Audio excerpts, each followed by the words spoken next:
Rome can't be rushed or simplified, it is too grand. Here is a crash course on Rome on the heels of Angels and Demons, A Roman Holiday and Michelangelo. Did I mention it is my favorite city in Europe? Well, now you know. These 10 best reasons will help you navigate successfully the city of ancient history, Hollywood romance, and classical mastery.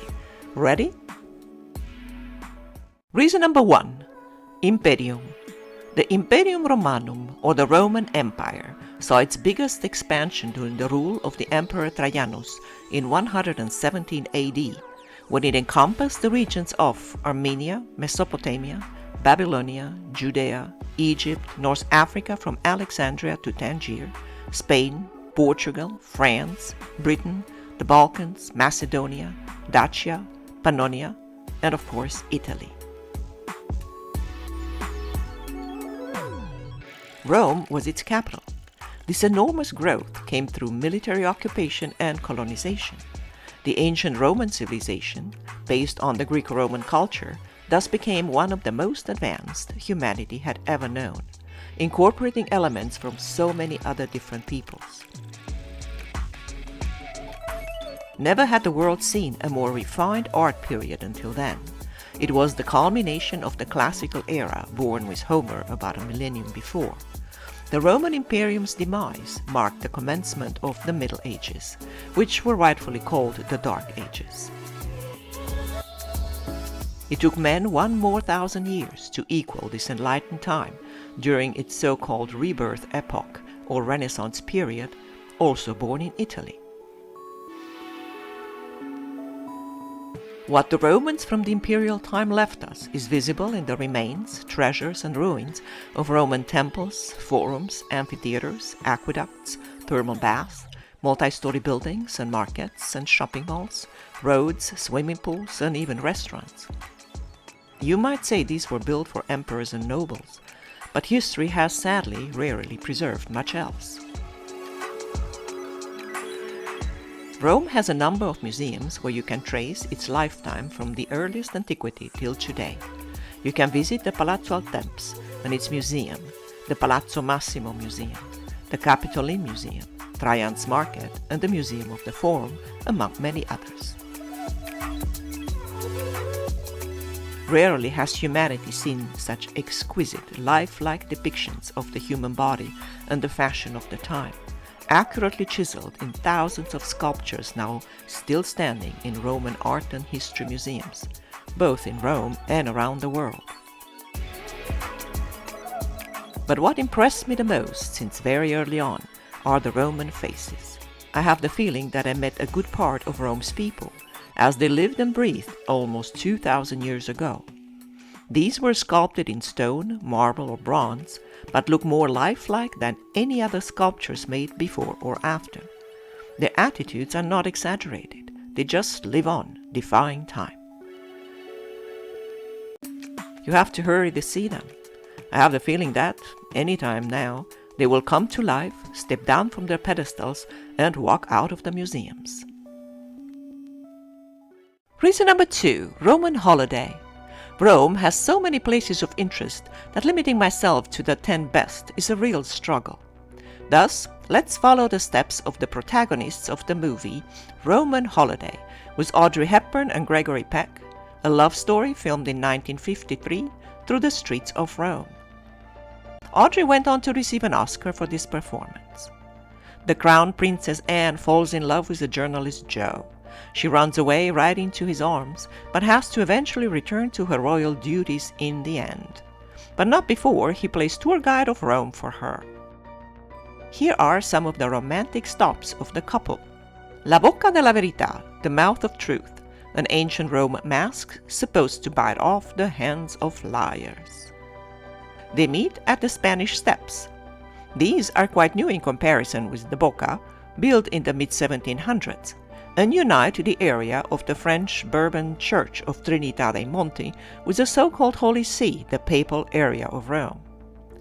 The bottom of the steps starts in Piazza di Spagna with the fountain, Fontana della Barcaccia, attributed to the Bernini family, as well as the last home, now museum, of the poet John Keats.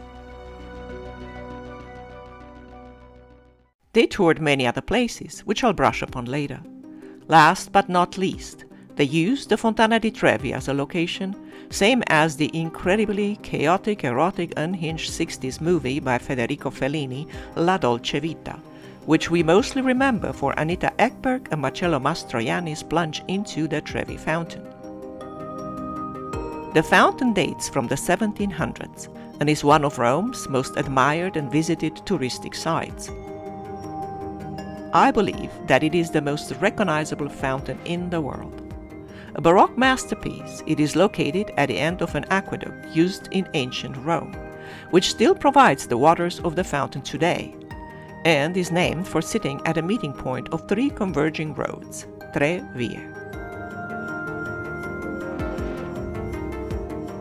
The fountain is superimposed on the side wall of the Palazzo Polli. People toss coins in it for good luck. Over $1 million are collected per year and used for good causes, like subsidizing supermarkets for the poor. 3 smaller copies of it are built in Brazil, at the Forum Shops in Vegas, and at the Jamsil subway station in Seoul, South Korea. Reason number 3, Angels and Demons. Let us follow the intrepid Professor Robert Langdon, played by Tom Hanks, as he attempts to save Rome from the ambitious Camerlengo, played by Ewan McGregor, who attempts to detonate a blob of antimatter in order to become the next pope. Dan Brown, the author of several highly entertaining books that draw heavily on more or less controversial historical facts, places the Angels and Demons plot at the Vatican, at the St. Peter's Basilica, at the Castel Sant'Angelo, at the Pantheon, and at several major churches in Rome. Let's follow Langdon's footsteps. Entering the Vatican is not easy, except to see the museum, but I'll get back to it later. Langdon's Vatican virtual visit extends to the back-of-the-house areas with the Swiss guards and security teams and the enigmatic Vatican archives, which are much less glamorous in real life, although they do contain a lot of secret treasures. The Papal Catholic St. Peter's Basilica, of course, is shown in all its glory. Although it belongs to the microstate of Vatican, anyone can enter. It was built in the 1500s, and it is today a UNESCO World Heritage Site. Major Renaissance masters collaborated to its building and decorations, including Michelangelo, who was involved in its design and in the painting of the Sistine Chapel, and Bernini, the sculptor, who designed the St. Peter's Square and decorated the interior and the altar of the church. For the faithful of the Catholic religion, the basilica represents the resting place of St. Peter and of the first pope of the Creed. From there, via secret passages that do exist, Langdon reaches the Castel Sant'Angelo, one more of Rome's major landmarks. The castle is the mausoleum of Hadrian, emperor of the Roman Empire, his family, and his successors. He also built the bridge over the river Tiber. Later, the rotunda was used as a fortress as well as a prison. Notable inmates were the genial sculptor Benvenuto Cellini for embezzlement and the philosopher Giordano Bruno for heresy against the church. The connection to the St. Peter's Basilica, the Passetto di Borgo, was also built in medieval times. The Pantheon is yet another location for the film. It went from a Roman temple during Augustus to become a Catholic church, the Basilica of St. Mary and the Martyrs. The Pantheon is an architectural marvel, still holding the crown for the largest unreinforced concrete dome in the world since over 2,000 years ago. The oculus in its center is meant to lighten the load of the dome and is actually much larger than it seems. The Pantheon became a fitting burial site for the genial painter Rafael Sanzio da Urbino, who was mentioned in the Angels and Demons plot.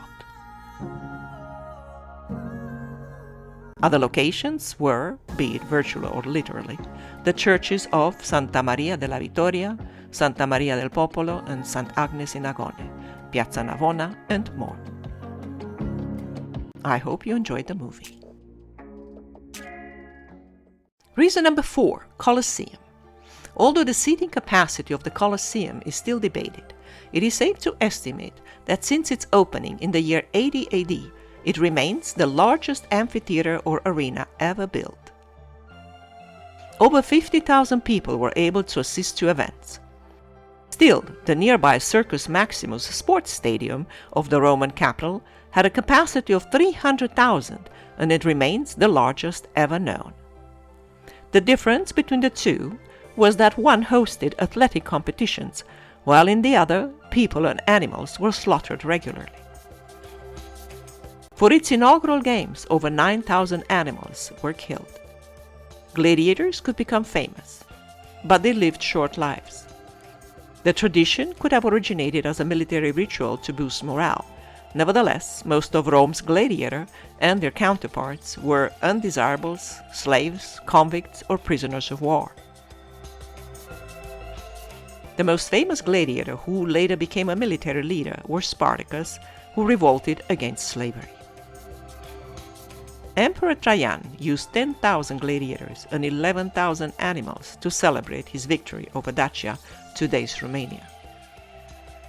The Colosseum is now partially restored to its Roman days and is a tourist attraction.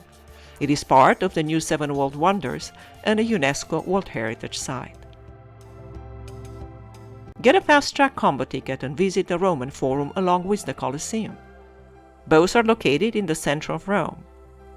Forum means plaza, and it contains the ruins of the most important structures of ancient Rome, many temples and government buildings. The Forum was used to receive the victorious emperors returning from battle. It sits between two of Rome's 7 hills, the Capitoline Hill and the Palatine Hill. The Capitoline Hill is the location of the Capitoline Square, a museum, while the Palatine Hill houses a huge open-air museum. Digging has never stopped in that area, and new discoveries are made regularly. Keeping up with the development is a dream for any amateur archaeologist. A recent domus, a banquet room, and a Roman home were just discovered in 2023, and there is more to come. A good reason to return. Reason number 5, Michelangelo. In his famous biographies of painters, sculptors, and architects, Giorgio Vasari said about Michelangelo that, I quote, "His work transcends that of any artist living or dead." Michelangelo already showed his incomparable talent when he created the Pietà before even turning 25. He created David at 29 and started the Sistine Chapel at 33. Michelangelo was a child of Florence, where he also studied amidst the best works of Brunelleschi, Verrocchio, Donatello, Giotto, and Masaccio, among many others, under the protection of the House of the Medici. Moving frequently from Florence to Rome, with stints in Venice and Bologna, he completed his masterpieces one by one, working for the most powerful men of his times, including the Pope. The commission of a pope's tomb includes one of his most famous works, the statue of Moses, in the church of San Pietro in Vincoli, while Pietà sits in the St. Peter's Basilica at the Vatican. Architecture was one more of Michelangelo's incredible talents. In Rome, he designed the Capitoline Hill Piazza, where now stands the equestrian statue of Marcus Aurelius. Other works in Rome include the churches Santa Maria degli Angeli, San Giovanni dei Fiorentini, and Santa Maria Maggiore.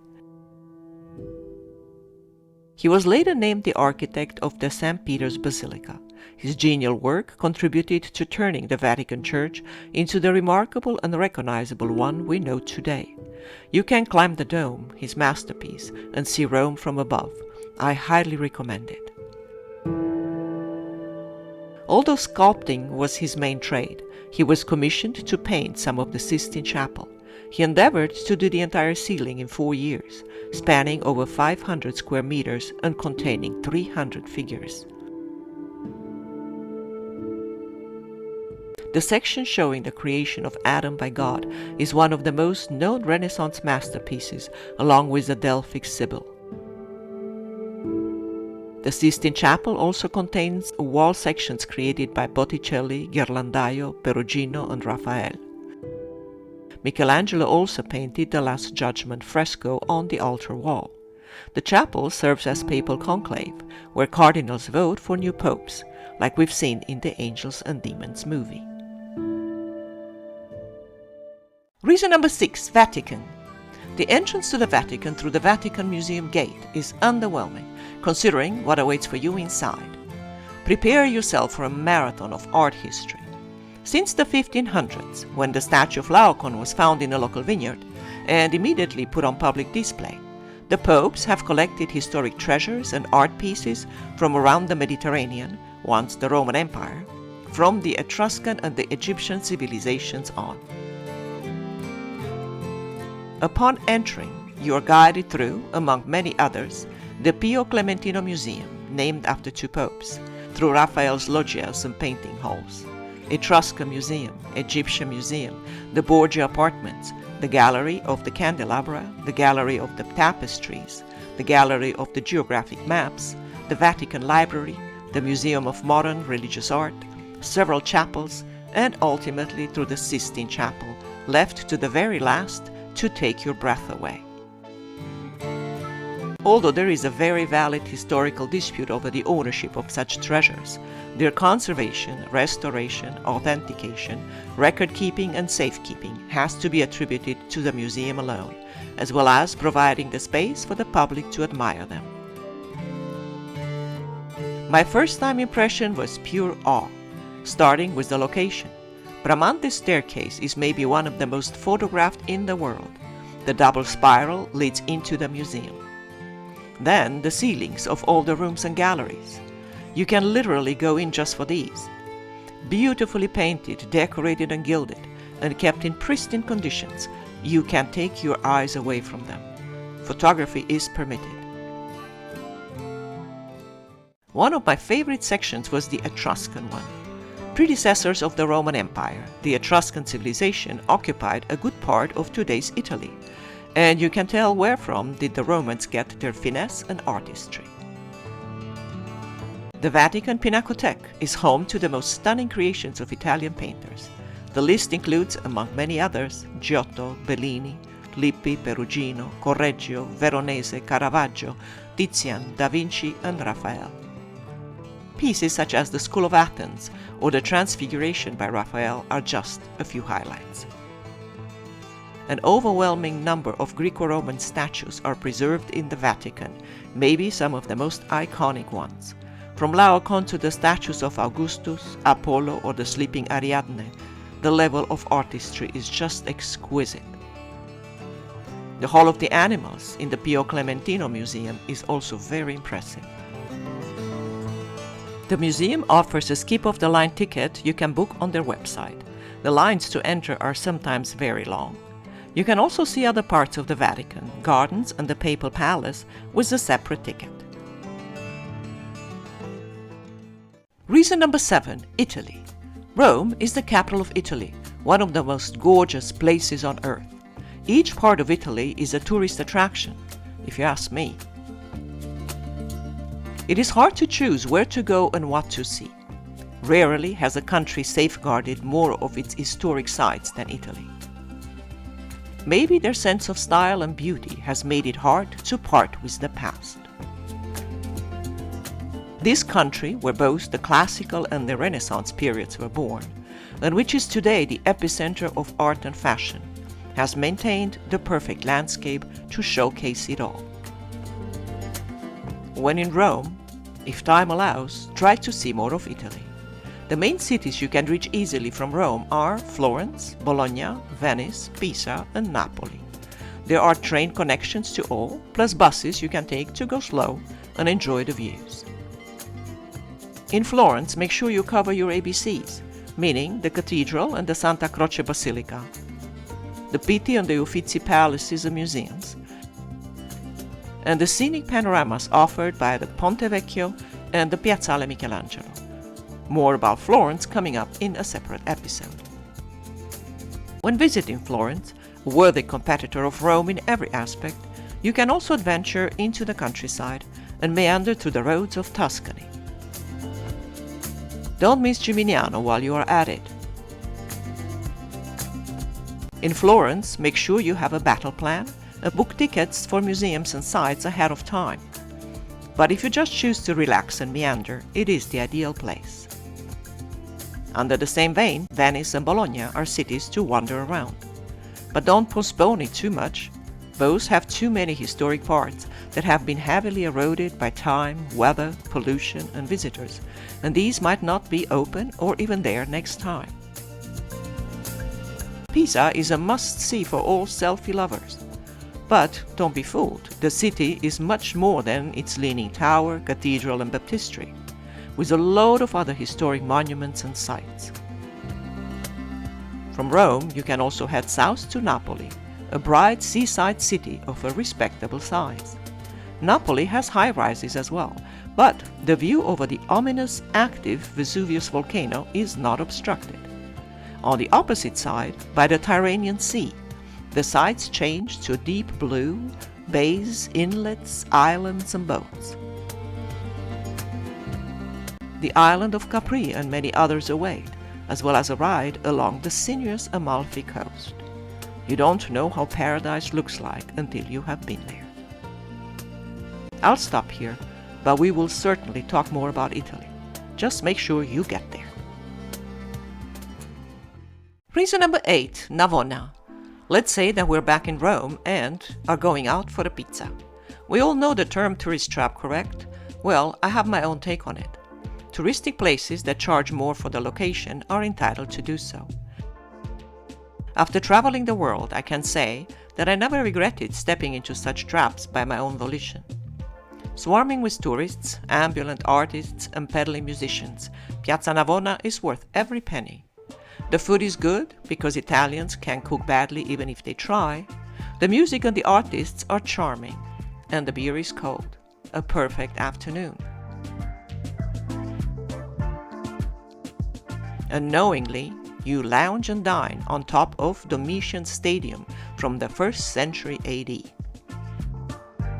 In addition, you can look upon the splendid Bernini fountain of 4 rivers, Fontana dei Quattro Fiumi, as well as the Fontana del Moro, the Palazzo Pamphili and Palazzo Braschi, the churches Sant'Agnes in Agone and Nostra Signora del Sacro Cuore, the obelisk of Domitian, and the fountain of Neptune. Bernini was considered a worthy successor of Michelangelo, and rightfully so. His sculptures grace Roman piazzas, villas, palaces, and churches, and doing a tour of Rome to find them is truly exciting. Here are a few. The bronze canopy over the high altar, the chair of St. Peter, and the statue of St. Longinus at the St. Peter's Basilica. Fontana del Tritone in Piazza Barberini, the elephant and obelisk in Piazza della Minerva, Fountain of the Bees in Piazza Barberini, and Fontana della Barcaccia in Piazza di Spagna. Several other pieces are in Rome at the Galleria Borghese and in other chapels, churches, and tombs, as well as in museums around the world, including his collaboration piece, The Mattress, of the iconic hermaphrodite sculpture at the Louvre. Reason number 9, Trapezzino. Now that we supposedly had a pizza in Piazza Navona, let me tell you about the pizza sidekick that has taken Rome by storm, the Trapezzino. Rome, for me, was already the home of the best tramezzini and panini, so I was going to suggest them. For example, on the way to the Colosseum, there are a few eateries with summer gardens making the best tramezzini sandwiches. But the Trapezzini is offering an upgrade. They combine the lunch sandwiches with the pizza pocket, thus making them much easier to eat on the go. The Trapezzini are now Rome's favorite new fast food. The bread is basically a pizza dough pocket filled with whatever you would put on a pizza or a sandwich, so you neither need a plate nor to fold the slice and drip all over your shirt. Genius. Rome is a city where you will be running around a lot. I know I did, each time, and I was still afraid to miss important or new things. Thus eating big meals took a backseat. Nevertheless, Roman restaurants of all categories are fabulous. You can binge on all the pastas you like, fish and meat dishes, or go for the local lasagna, carbonara, cacio e pepe, amatriciana, and alla grizia. Aside from pizza al taglio, try the saltimbocca, the porchetta, supplì, gnocchis de semola, filetti de bacalà, as well as grilled lamb, oxtail, Roman artichokes, and more. Nevertheless, a trapezzino can save your day. Reason number 10. Café corretto. The word corretto means, of course, correct. A café corretto is, in translation, your right kind of coffee. But before we delight in this Roman brew, let's see how are we going to order coffee in Rome from breakfast on. Here are your options. Caffè espresso, espresso macchiato, espresso con panna, cappuccino, caffè americano, caffè latte or latte macchiato, caffè antocino, and caffè shakerato. The word café is used for espresso. If you ask for a café, that's what you will get. You need to ask for an americano if you want the new world's watered-down long drink. Ask for a caffè latte, not only a latte, otherwise you will get a plain glass of milk. Panna is whipped cream. Macchiato means only a little bit of milk, and antocino is half-half. Shakerato is the cold iced coffee, and remember that you can only order cappuccino before noon. Don't ask me why. You will always get a glass of water with your coffee, which you drink before nor after, so you can better savor the taste. Coffee in Italy is a serious tradition, with some of the best roasts coming from there. Now back to the good stuff. Café corretto is an afternoon drink and is comprised of an espresso and a shot of either grappa, sambuca or cognac. The shot is served on a side, otherwise the heat of the coffee evaporates the alcohol, but you are at liberty to put it in at any time or sip it separately. Italians are not the only ones drinking coffee with a shot, but they coined the best name for it, a corrected coffee. Sounds right to me. Cheers! Thank you for watching. If you liked this video, please don't smash any buttons. Just gently like and subscribe for more. The world is vast and it's all yours. Next time, you might also want to fall in love with this next destination over there. Thank you.